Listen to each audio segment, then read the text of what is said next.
நல்லது. அப்போ தான் ஒரு ரோடு பிளாக் ஆனால் தான் அடுத்த ரோடு உங்களுக்கு தெரியும். வாழ்க்கையில் உங்களுக்கு ஒரு பிரச்சனை.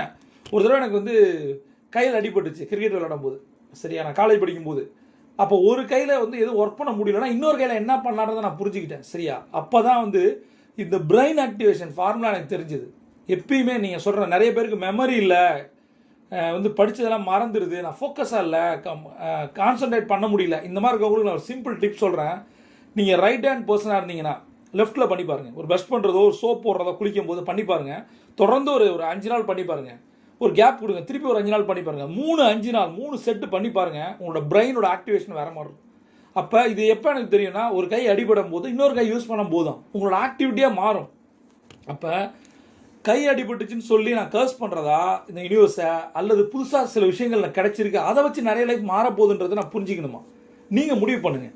அப்போ கோலை செட் பண்ணணும், அதை பிளானாக மாற்றணும். அந்த